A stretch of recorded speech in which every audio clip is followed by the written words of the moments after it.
All right. And we are live. How's everybody doing? Let's see. Scott, can you start a bit earlier, like 3 hours earlier? Sorry, dude. Today is my late stream. I do late streams some of the time. Some of the times I do early streams. Hello from Pakistan. Always Azam, always here. Let's see. Oklahoma in the house. Hazelnut season. Maybe. Italy. Netherlands reported in. What's up, guys? Hopefully everybody's doing good. I'm gonna go retweet my live stream and then we'll get into it. I am. My voice is a little raspy today, so you get a little bit different tone from me, but hopefully that's not too much. Oh, dang it. I didn't do my thing the way I was supposed to. Please excuse me for a hot second. I just have to edit my description of my video real fast because I am dumb and I didn't do what I was supposed to do. Right here. Boop, copy and paste. All right, sorry guys. Stuff I should be doing way earlier. I'm doing in the middle of my stream because I'm dumb, and that is how we do it. All right, okay, let's get into it. Welcome everybody in. This is episode 123 of Calibrated with Scott live stream podcast, whatever you want to call it. We are here today. 123 episodes is pretty wild, boys and girls. That is more than 122, one less than 124, getting close to 125, and that's halfway to like 250. So we're right there, right? We're almost in it. It's been a amazing ride. I can't believe we're at 123 episodes. That's not including my podcast episodes, my recorded episodes. So we're getting close to like 200. I'm pretty sure. I really appreciate all of your guys' support. It has been a hell of a ride. I've been enjoying taking you guys. I'm not doing real math, guys. I'm. It's been a pretty fun ride. We still got a lot to go, so we're gonna get into it here. But I just wanted to take a second and thank all of you for tuning in so regularly and supporting me in all of my different outlets and avenues that I have. If you want to find more of my work, if you're not already following me on Telegram and Twitter, you can go to the link in the description to find those websites, outlets, whatever you want to call them. And if you are not subscribed to the YouTube channel, please go click that subscribe button, click that like button. It is the easiest way you guys can support me. Remember, if you guys have questions that you want answered live on air, the easiest way for you to get those questions answered is by going through Super Chats. I always answer all of those live on stream. And yeah, so without further ado, boys and girls, let's go ahead and dive right in, shall we? Let's see.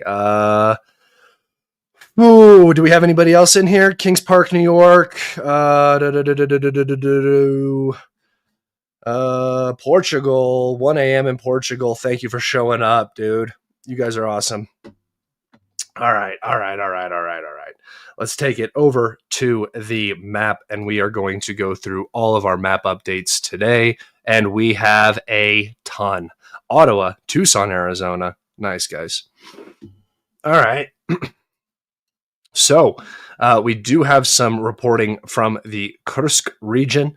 It is being reported that Russian forces have entered into Makhnovka here, which is the outer edge of Zdruzda. So that is the main remaining city in the Ukrainian Kursk incursion area.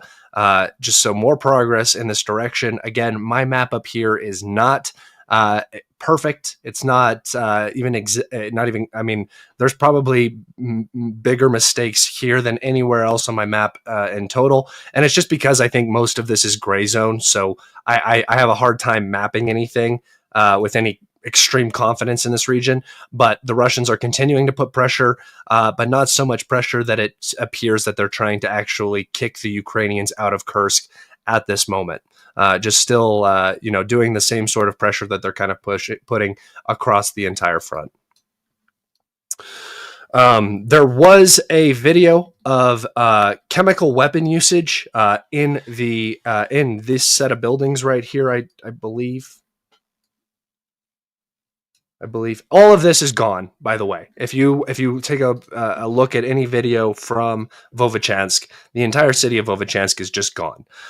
So there was a video of some Russian soldiers that ran into a lone structure somewhere in this area. And, it might have been this building right here. This looks like exactly what it was. It was a lone building. The Russians enter into the building. The Ukrainians then strike the building with a artillery shell that reportedly contained some sort of chemical. You see a lot of smoke coming out of the building, not consistent with a regular strike. And the soldiers on the ground that were in the building reported dizziness, lightheaded, trouble breathing, stuff like that. So there was reportedly a chemical weapons usage. I will put that video up on my Telegram right after this live stream. I didn't upload it, but I was just talking to somebody about it. So, all right. So the Ukrainians have used a chemical weapon in Vovchansk. All right. Moving over to the Oskil River region. Again, so while I was expecting most of the Russian advances to come in the Kupiansk area, as that's where we saw a majority of the breakthrough into the sugar factory here, this has stopped. The Ukrainians have halted this and have, at least for the time being, stabilized, it appears. However, the Russians continue to cross the Oskil River to the north of Kupiansk here, and have now likely or are very close to gaining access to this P-79 highway right here, which leads directly into Kupiansk. It is an important connection for Kupiansk, and it definitely makes the overall situation for the Ukrainians in this area much, much, much, much, much more difficult. All right.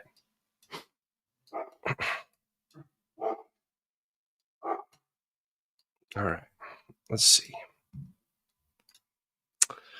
I like you, but I'm in a tear in every Russian site imploring people to remove Putin after Syria. To tell you the truth, I'll talk on that in just a second. Talk on Syria and everything in a little bit. All right. In Chasiv Yar, the Russian armed forces have advanced and captured the entirety of the refractory plant. So it's also called the fireproof plant. I don't exactly know what was being made here, but this is the large industrial facility that is on the absolute high ground in the Donetsk region. So this is probably the most consequential battle happening right now in terms of topography. If the Russians gain control of Chasiv Yar, it is going to put the Ukrainians in a much worse position in the east of the country. All right.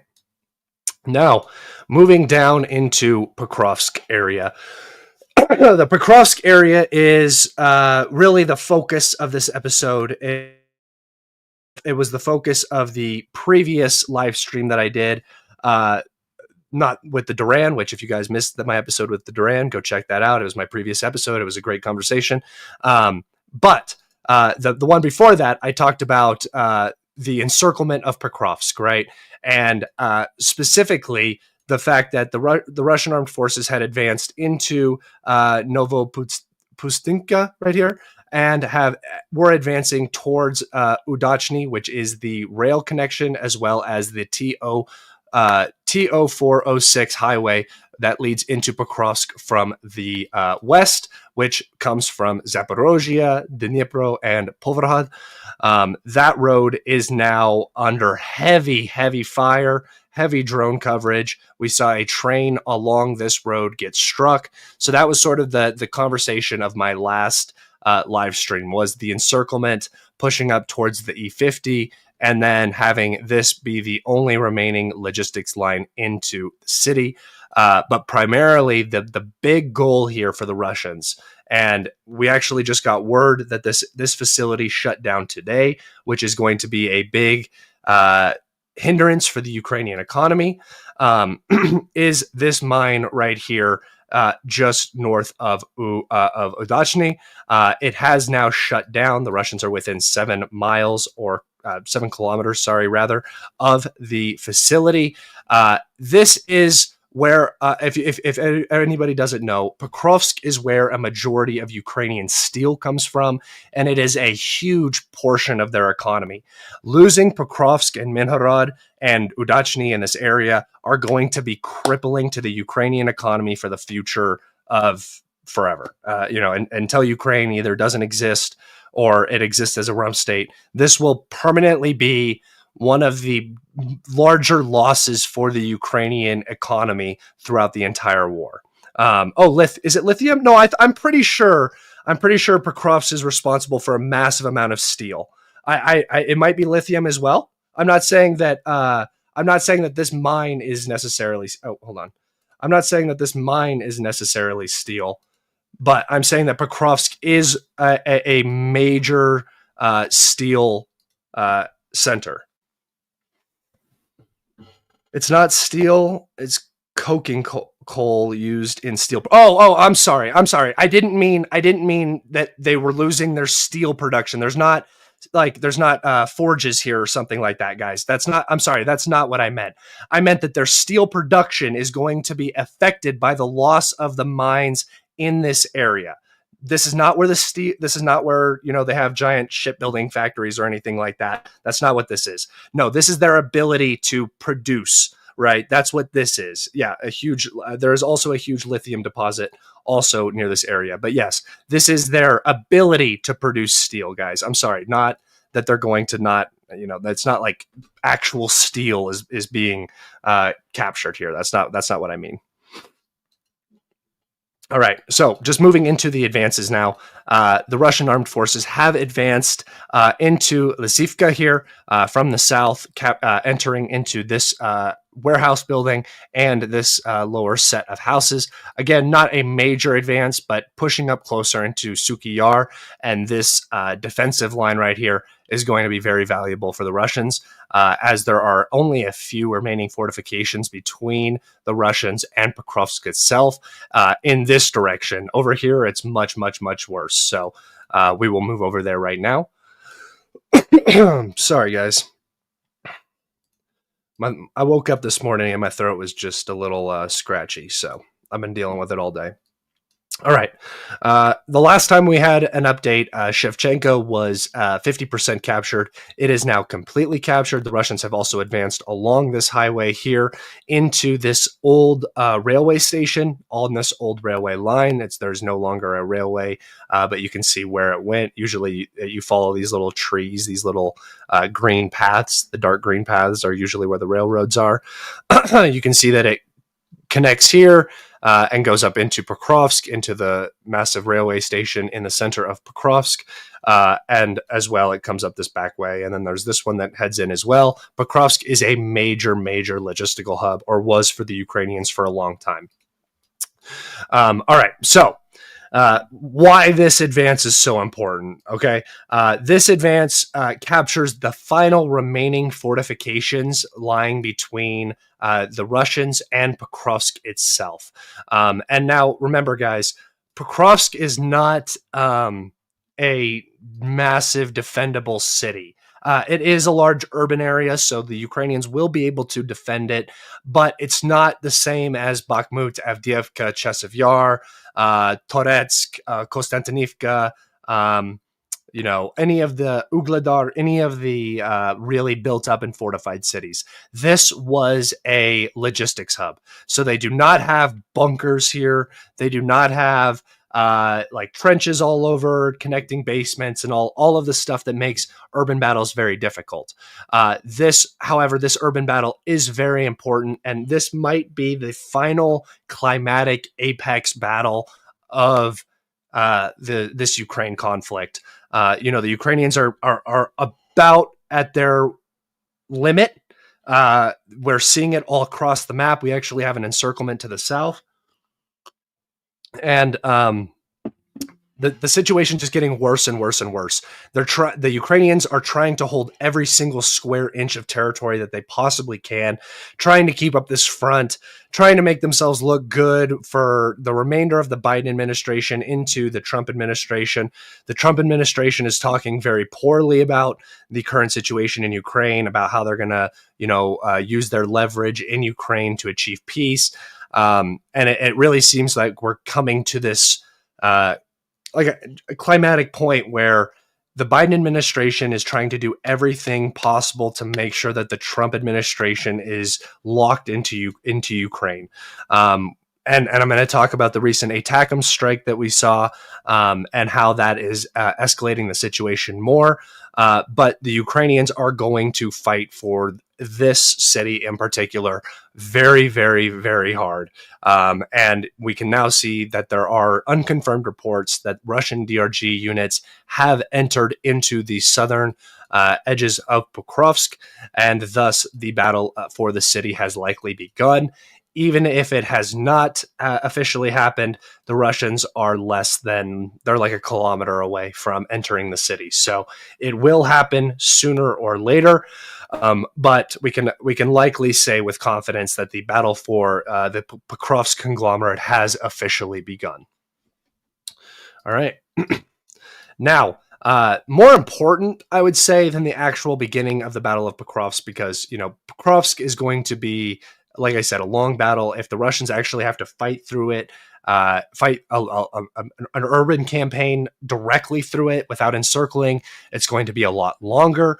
And so what I consider the more important and impactful advances being made by the Russians are these advances west of Seladove, up this valley, and towards Udachny, as I talked about earlier, with this giant mine right here. Very, very important.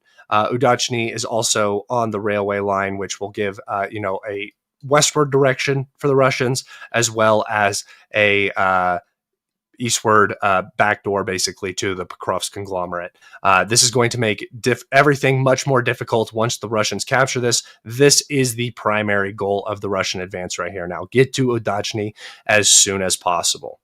And just in terms of the advances out of Novopustinka, we have advances into Novotrotsky. The Russians are nearly into Solone, really just advancing this entire front. I mean, you can see that this is 10 square miles right here. I know that you guys don't all do American freedom units, but that's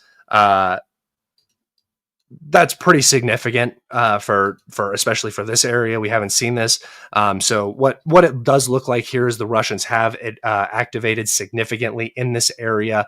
I had heard some scattered reports that 2 additional battalion-sized units were brought in to Seladove to help in these increased assault activity, offensive operations in this region. So big push here, pushing for Udachny very, very hard.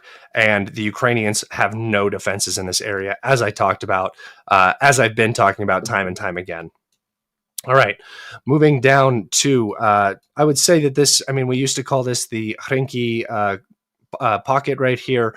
It is now entirely closed. The Russians are now advancing through Zoria here and out of Santasivka up to this river line. So my front line is basically following this Strashini River. the Strasini River, and that is where the Ukrainians have basically retreated behind. It's just the low ground.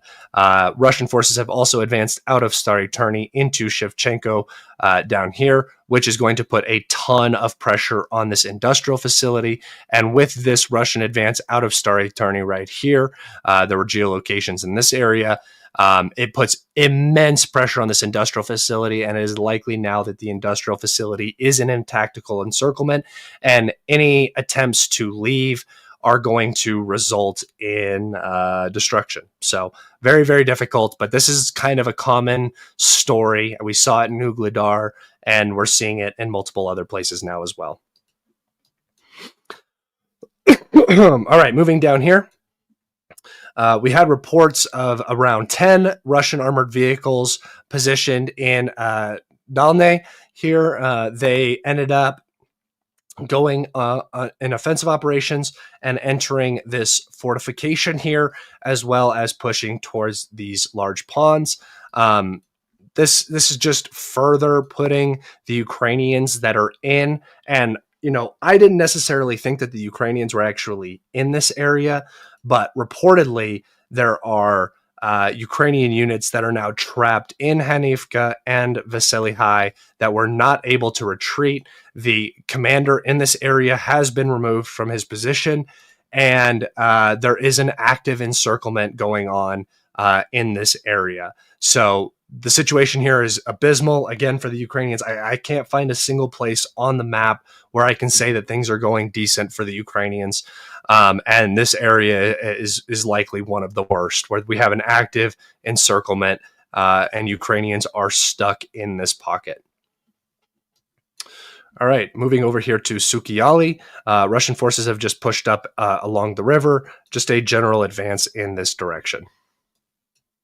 And then the final advance we have down here is just a basically a frontline leveling in the direction of Velika Novoselka. All right, guys. That is it for my map updates. Yes, indeed. Hot pockets, hot pockets. All right, let's go to this question.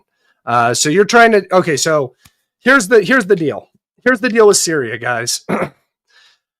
First and foremost, Syria is the weak point. It has been the weak point for some time. This is a... I was talking about this back when I said that the West went after Russia. They weren't able to achieve Russia, right? Weren't able to achieve regime change, or at least they haven't so far. And they, it failed.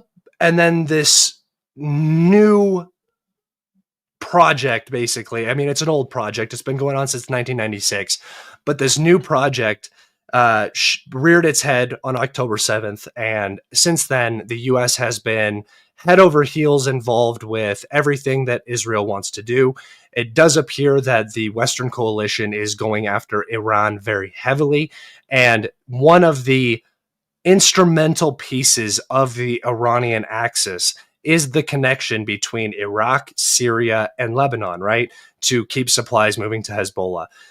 Syria was the weak spot. Iran warned Assad of the HTS about to go on the offensive.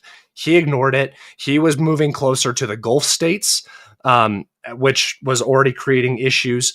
And when you look at the overall geopolitical situation, you have Russia, who's already stretched, right? Syria was very beneficial for Russia in 2015 to 2018 when they had nothing else going on and they wanted to maintain their presence in the Middle East. If they were to go in and try to help Assad, which I say try because there's absolutely nothing that the Russians could have done or the Iranians to save Assad in this situation. The army did not fight. There was no fighting. Assad lived, which is an unbelievable statement when a Middle Eastern regime is overthrown by an Islamic extremist organization. The fact that he got out is immaculate. The fact that the armies didn't fight is very telling of the situation. So it's not Putin's fault that the Syrian Arab army had been completely hollowed out by U.S., Israeli, Turkish, intervention in the country for over a decade. I mean, you're talking about a literal paper tiger. So you can say that Putin's weak for doing this, but I ask, what was Putin supposed to do? Was he supposed to what? Be sending manpower to Syria to uphold a regime that doesn't want to fight for itself? That doesn't make a lot of sense, right? The Russians were trying to support with air support, but if there's no stability in a line, air support doesn't do a lot, right? Hezbollah was actually a huge fighting force in Syria. And what Israel did, and this is actually very smart by them, is Israel went into southern Lebanon, which was not a smart move if you're trying to conquer Lebanon. But what they did in southern Lebanon was force all of Hezbollah to come back. They attrited and degraded Hezbollah in southern Lebanon, and then they used their proxies in Syria to take advantage of a weakened and alone, basically, Assad regime. And they knocked it out, right? Unfortunately for Israel, all of this, what you would call 5D chess or whatever, isn't going to work out the way that they hope or think it is.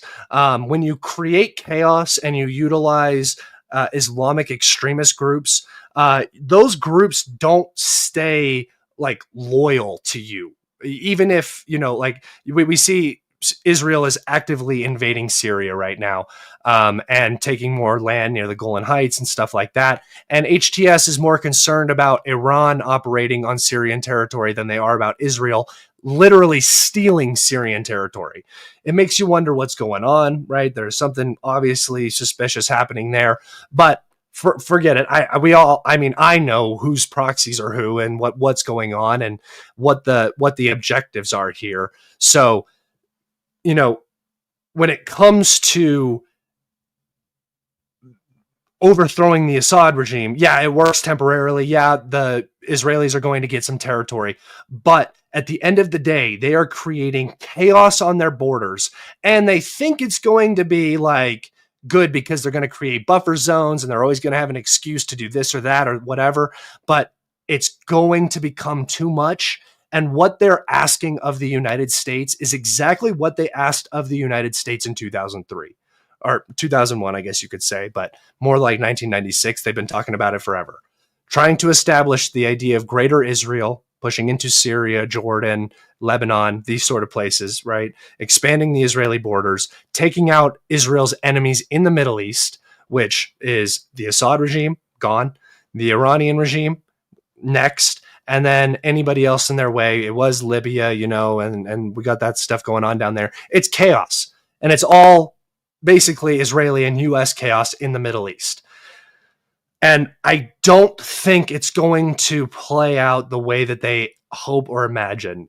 I think it's going to play out the exact same way it did in 2003, where the U.S. at its peak, I mean, we're talking the U.S. when it was an absolute monster of a military, went into Iraq and got bogged down by an insurgency, right? And so the whole 7 countries in 5 years plan went down the drain. We've spent 2 decades in the Middle East and in Afghanistan bogged down. And I think that's exactly what we're getting ourselves into again. It seems like a really good idea to knock off these state sponsors of terrorism like Iran. But at the end of the day, the holes that are created, the chaos that fills the vacuum is detrimental to what the U.S. really wants, which is to maintain its hegemony. I look at the Middle East as a pit. It is a pit where empires go to die. We saw the Greek Empire die there. We saw the Roman Empire get overextended there. We saw the British get stuck in the Middle East. The U.S. is there now. It's just it is the way it goes. So you can think that Putin's weak for whatever, but Putin is actively fighting NATO in Ukraine, and yeah, he's definitely weak because he didn't rush down and overextend himself into Syria and then lose the greater war. Yeah. No, see, when you talk about weakness, it's perfectly fine, but weakness is it's an emotion, right? When you think weakness, he's being weak. If there's an objective to what you're doing, it's not necessarily weakness. If you're trying to win the war and you have to lose a battle to win that war, not weakness. You just can't get emotional about every single event that happens. It has been a weak point because Assad was stingy and not paying his generals. I don't know, man. I think that the Syrian economy was in shambles. I don't think that there was much pay to go around in general. So yeah, I don't know. I don't think it's necessarily Assad. Like, I don't think it's Assad's fault. I think it's a lot of external factors, a lot of pressure on this very, very vulnerable, broken, war-torn country, guys. Analyzing it like the Assad regime was some strong menace and they just collapsed and Russia didn't run in and help them and it was this huge failure. That's not how anybody serious is really looking at this. We'll see if the Russians lose their bases. But again, what were those bases helping in the Middle East? You want to talk about power projection, but what were those? What power was being projected by those bases in Syria? Almost nothing. Literally almost nothing. So, I mean, the Russians are basically have been kicked out of the entire Mediterranean in terms of, like there used to be a large Russian population in Cyprus and some other places. Doesn't exist anymore. So, any info on the claims that the Gulf countries pressed Assad to change generals? Was that part of weakening Assad, or was that just... I don't know. I honestly don't know. I think that there's going to be a lot of stories, a lot of finger pointing, a lot of blaming. I think it is what it is. We just got to look at it. I would say look at it going forward, because if you're going to try to figure out why it happened, you're going to be sitting here for 2 years while Syria changes hands 4 more times. Hey, Scott, love your streams and analysis. Do you think the AFU will collapse, being attrited, turning the Donbass into a festung, or will it fall back to the Dnieper and more appropriately be allowed to? That's a great question, man. I wish I could give you just a solid answer. I think that the Ukrainians are going to hold every single inch that they possibly can in the east until they have absolutely no ability to do so anymore. I think it will turn into some sort of rout that will end up behind the river at some point. When is that going to happen? I don't know. It depends on what's going on behind closed doors. It depends on how much Russian pressure gets added to the equation. There's just so many variables we just don't know. All right. Countries in Africa who are counting on Putin are making a big mistake. Yeah, whatever. Sure. Cool. I'm so tired of all the whiny Putin this, Putin that, bro. You have one person in the world who's actually standing up to what you guys consider imperialism and this sort of stuff, and yet he's somehow still weak and whatever. It's just I tire of it. It's like a whiny thing, and I just if you can't appreciate what politics are, don't pay attention to politics, because if you think that Putin is being weak, trying to win a fucking war, you're kind of in the wrong place, I think.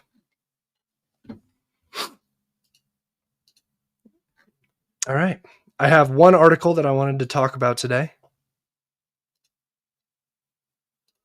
So here we go on CNN. Biden admin says it is surging deliveries to Ukraine as Trump criticizes decision to allow U.S. weapons to strike inside of Russia.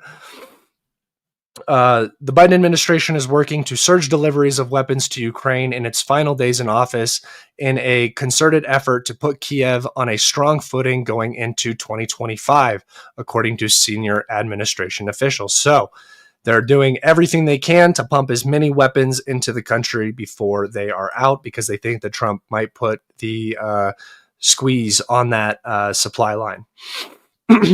The push is in a stark contrast to that of the incoming Trump administration, with President-elect Donald Trump sharply criticizing a recent U.S. move to allow Ukraine to use U.S.-provided weapons to strike inside of Russia in an interview with Time magazine published Thursday. Okay, so I wanted to talk about this recent strike, this recent Atacam strike by the Ukrainian armed forces against Russia. We saw a series of 6 Atacams fired at this airbase, the Taganrog airbase in Rostov region down here. It does appear that there was some damage to a area of the base. However, these planes are not here anymore, guys. All of these aircraft, most of the aircraft at all of the bases within missile range have already been pushed back preemptively. So not a ton of damage. It was reported that a number of the Atacams were disrupted, probably their GPS, and landed not in the proper areas, and 2 were shot down. I don't know what damage was done to the base, if any. There were reports of some minor injuries and some minor shrapnel damage, but that was it. We had one video of cars burning, which was reflects what the Russian MOD said, but it's the Russian MOD, so we can't take it totally seriously. We don't know. We've seen them say that they haven't hit anything, and then we see that they have hit something. So that's what that is. But more importantly, what I wanted to talk about is not so much the actual strike. I'm sorry, guys. I'm dying.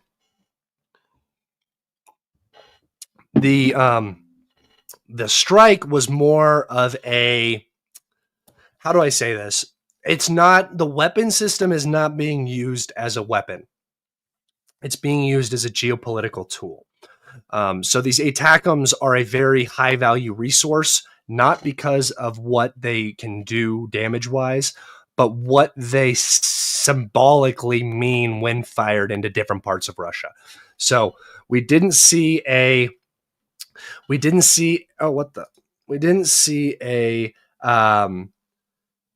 Atacam strike for like 2 weeks. We saw one in the Bryansk region, and then we saw a Storm Shadow strike in Kursk. In response to that, we saw the Orishnik ballistic missile being fired. That did not really anything, but it did show that the Russians were producing missiles, which go against the INF Treaty. Oops. What the? Oh, I unplugged my light. Sorry, guys. I was wondering why it went out. All right. So the Atacams are now being used in a very different way. Like I said, they're being used as a chess piece, right? And every time these are used, the goal is to upset the balance, try to provoke a reaction, and use that reaction to involve the West in the war somehow, right? So the Ukrainians struck a new region of Russia, Rostov, with Atacams, which are only supposed to be used in the Kursk region. Obviously, that was a lie. We knew that was going to be a lie. A clear escalation, a clear change of strike parameters, and it comes at a very particular time when Russian strategic aviation has been incredibly active, and it looks like they're preparing a strike package any day now. And I've come to the conclusion that the Ukrainians are preempting these Russian strikes, these planned Russian strikes, to make it seem like the Russians are retaliating for the Ukrainian Atacam strike. So it's, they're coming at us because we came at them, sort of thing. It shows that they're still on the battlefield. It shows that they're still fighting, all while they're not really doing anything. And this is sort of a planned Russian strike. I do think we're about to see another large Russian missile strike. And I've heard people saying that there's going to be another Orishnik strike. I don't know. It doesn't seem necessary. The message has been sent. They know that they have the weapon. Unless you're putting nukes in it, I would not fire that weapon system again. I would use your other conventional means, Iskanders, Kinjals, and KH-101 cruise missiles. And what I would do is I would just take the Ukrainian energy grid off the table now. It's time. It's very clear how this war is going, and the Russians. It just needs to happen. Will they do it? Probably not, but that's what I think needs to happen. All right, guys, that's it for me today. If you guys have some questions, go ahead and get them in. I will go ahead and respond to some questions, and then we'll get out of here. Oh,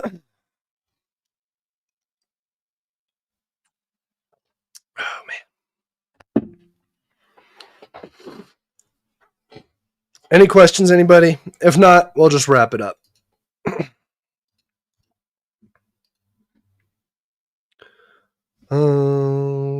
No way, dude. You tell every single time I do a live stream, boys. Oh yeah, here we go. Here we go. Yep, we have Tu-95s heading to the launch zone. So exactly as I talked about. That's exactly. It's very predictable, guys. It's not hard if you pay attention to this stuff day in and day out, like I have for fucking 2 years. It's very easy to see what's happening, when things are going to happen. And yeah, we're looking at another big strike. Will it contain a additional response? We'll see. But I think that the Russians should probably take the Ukrainian nuclear power plants, separate them from the grid. Yeah, I have heard about Macron visiting Poland to discuss a 40,000 troop contingent. The Polish seem completely opposed to it, which I think is very smart. Domestically, it's going to be an absolute disaster. Could you imagine Poland going in to save Western Ukraine? I can't. As a Polish citizen, I couldn't imagine my son going and dying for people who celebrate individuals who committed atrocities against Polish people. But that's just me. I don't know. I have a backbone and a moral compass and a spine. So we'll see what the Polish decide to do. But it would be a stupid joke. And there's a very good reason why the French aren't the ones sending the 40,000 contingent, because they can't and they won't. It's a joke, guys. Europe is not going to do anything. And I hope they do. I hope they do, because the wake-up call, to European soldiers and European armies not performing well is going to be fantastic. And I just want to see it, because, we've seen Russia on display getting exposed by a very intelligent Western alliance that is going hard against them. And it makes them look really bad. And people seem to neglect the fact that you have two opposing sides that are at each other's throats, right? Trying to destroy each other, basically. And it's like, Russia didn't stop this missile strike, or, they let Syria fall. And it's like, you have the combined weight of a hegemony weighing down on the rest of the world. And, it's so, no, I do not think we're going to see a European army. But if we do, it will be in for a rude awakening. Thank you for your question.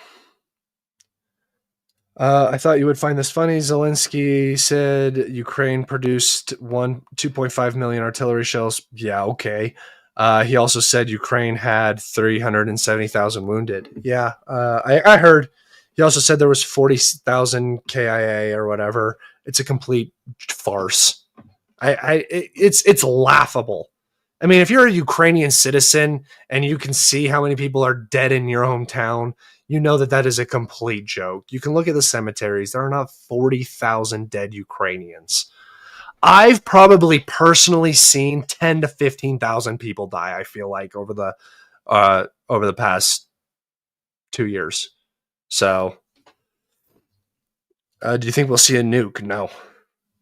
I think that the Iranians will build a nuke. I think that is the only path forward for them to maintain their independence without massive Western interference, is by developing nukes. They have to now, or they're going to be destroyed. But If Iran is destroyed, if the U.S. decides to focus on the Middle East again, I think that will be the best thing for China. Which I want America to be the best, but in the right way. And dude, if we get sucked into the Middle East again, I have so little hope. Did you see the ABC report claiming 1 million dead, 1 million Ukrainians? No, I tend to ignore all KD stuff because it's just guesswork and propaganda, all of it. Whether it's 1 million dead Ukrainians or 10 dead Ukrainians, 1 million dead Russians or 100 dead Russians, it's always yeah.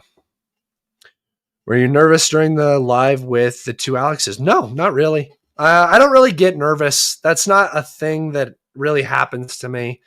Through all sports that I played and everything, I like adrenaline. Like I love it. I like doing things that, put your life on the line. I like that stuff. So no, that talking to them was awesome. That was my goal, was to have the Duran on my show. That was one of my huge objectives when I started this, when I started doing this full time a year ago. Actually, I did it before a year, which is awesome. But Duran, having the Duran on was a big deal. Yeah, Nikki Haley. I said Nikki Haley instead of Tulsi Gabbard, which is pretty goofy. But it's whatever. I corrected it. Alex and Alex are chill dudes. Yes, they are. Will you fight Tyson Fury? Bro, I'm not a good, I'm not, I don't know if I'm the best boxer. He would kick my ass. Yeah, they're nice fellas. Why be nervous? Exactly. Isn't the U.S. pressuring Zelensky to draft 18-year-olds now? Yes, the Biden administration is. They want this war to continue.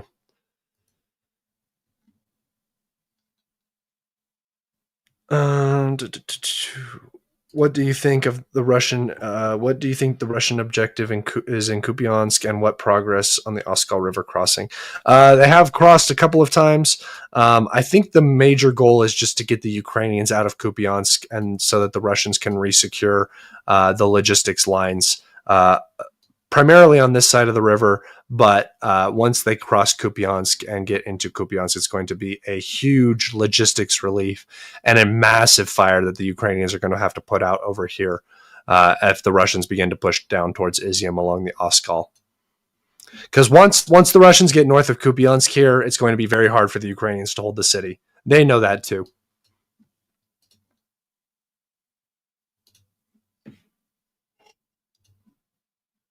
His background hurts my eyes. The white?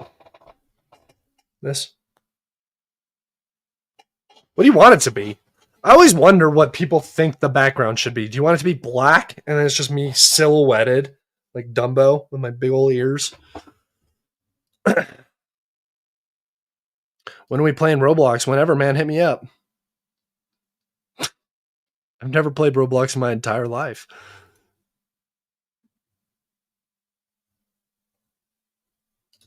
Thank you, Bubbles. Trump is going to escalate the war in Ukraine and make Greater Israel a thing. Very possible. Hey, listen, I've been saying this for a long time. For those of you who don't know, evangelicals in America are like the most pro-Israel group ever, and that predominantly stems from their sort of their revelations and apocalypse ideologies or beliefs. And they believe that the creation of the state of Greater Israel will bring upon the rapture. So worst case scenario, the world ends and we don't really have to live with Greater Israel for so long. And then what's going to happen is a nuclear war is going to happen because of Greater Israel expanding. And then everybody's going to be like, see, we told you the rapture happened. It's going to be stupid. The world will make a party when Biden is gone. The administration is so evil. No, it's just bro thinks it's going to go away with the Biden administration. Lols. Bro, they're all evil. Anybody who can kill people at a whim and control a vast amount of wealth and do immoral business practices to achieve that wealth and step on people to get to where they're going. They don't give a shit. They don't give a shit about you. They don't give a shit about me. They don't give a shit about Ukrainians. Isn't it crazy how they never talk about Ukrainians who have died, or the Palestinians who are being slaughtered, or the Syrians who are dying, or anybody who is at the end of their stick that they're beating with? No, they don't care. They don't care. They're all psychopaths, all sociopaths, all the way up to the top. It's who they are. And the quicker you get that through your brain, the quicker the world just starts to make a lot more sense. And it sucks. And it makes you want to kill yourself. But that's okay, because we're all here together and we're all bros and we can all just support each other.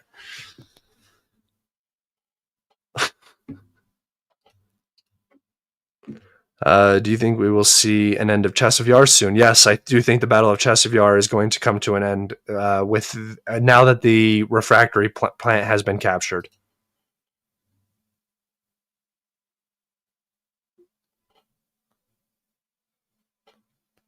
That's the correct attitude.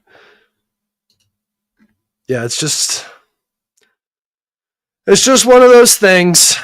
You just gotta, it's like a nihilistic sort of look on life. You just gotta kind of take a deep breath and be like, you know what? It's all just, and I have to just make it through the best that I can. And I have to be the best person that I can. And that's why I always say, like, if somebody kills me for my ideas, if somebody kills me for making maps and just talking, I've won. Congratulations, you lost. My ideas were so destructive to your ideology that you had to kill me. What's up, dude? It's a big fat W right before you go out of the world. And doomer pilled. You call it doomer pilling. I call it realism, and it hasn't proven wrong a single time yet. Every time you get your expectations up with this stuff, it never works out, ever.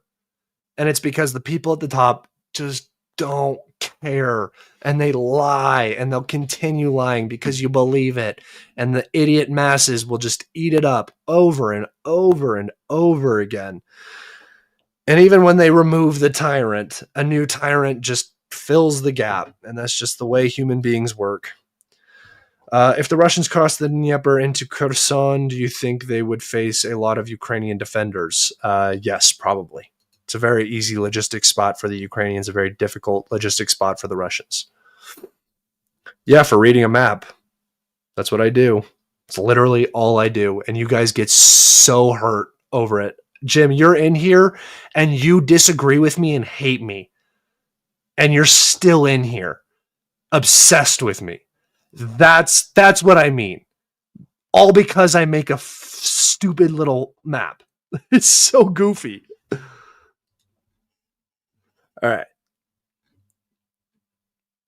Will Trump make Zelensky lower the mobilization age to 18? I have no idea, guys. You're just gonna have to wait until he gets in and to see what he does. He's a loose cannon. He can go in any direction he wants. He's always done that. So don't expect anything and just accept whatever happens. Is Trump a Jew? No. No. But the AIPAC is a huge lobby, and he has a constituency that is very pro-Israel. So you're saying, is he pro, or is he just a Zionist? I honestly think Trump would put Israel in their place if he could, if it wasn't such a geostrategic necessity for the United States. That's what it is, guys. Israel is not important because it's Israel. Israel's important because it's a hub in the Middle East that the U.S. can dictate foreign policy from. It's awesome. It's the best thing for the U.S. Why didn't you pressure backtalk more when the guys glazed Trump on the podcast? Because, bro, you don't fight guests. That's not why you have guests on. If you know anything about interviewing, I'm not being a confrontational interviewer. I'm asking these people about their opinions because they have expertise in the field, right? I will come on and I will give my opinion and I will give my pushback. I'm not going to sit there and let somebody say something completely incorrect. But what they said about Trump was that Trump was picking people that he trusted to go against the deep state with him, which is not really a crazy position to be taking, right? They have an opinion on what Trump will do. What am I supposed to sit there and be like, no, your opinion's wrong, don't glaze Trump? No, I'm having them on my show. That's what an interviewer does, right? They weren't saying ridiculous stuff. They weren't even glazing Trump that much. They were just saying they think that he might actually be trying to end the war in Ukraine, which he very well could.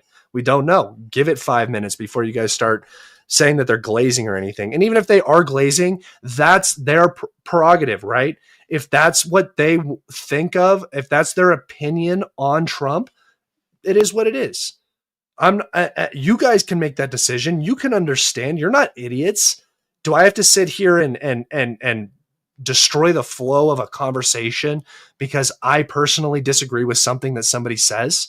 That makes no sense. Can you imagine how annoying Joe Rogan would be if he, like Joe Rogan's show would be, if he argued with everybody every time they said something stupid?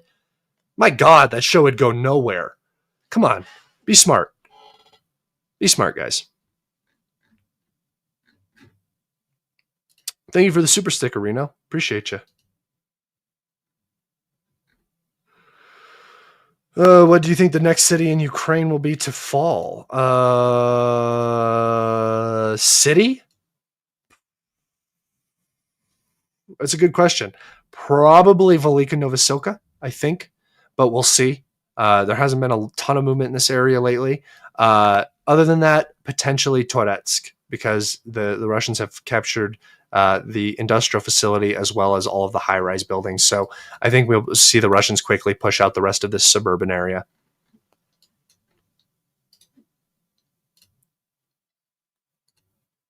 Thank you for your question. Respect the map. Yes, indeed. Better respect the map.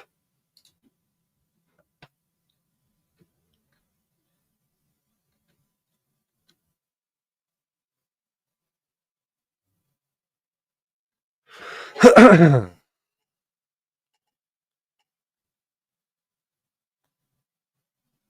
blocked Jim long ago. Smart move. See, I like Jim. You know what Jim does? Jim helps me with my advertising revenue.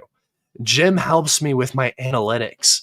Jim sits in here and he comments. And what that does is the algorithm looks at that and goes, oh, look at all this activity in their chat.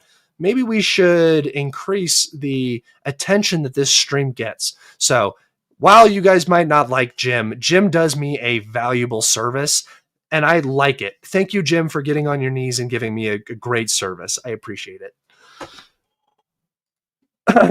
Map is only agreed upon. Map is the only agreed upon fact most of the time. Yeah, true. True, brother. True that. Jim is controlled opposition. Yeah, it's actually just me on my phone. You suck, Aiden. You're bad at this. And then I get to put it up there and be like, you're an idiot. We love Jim. Yes, we do. We do love Jim.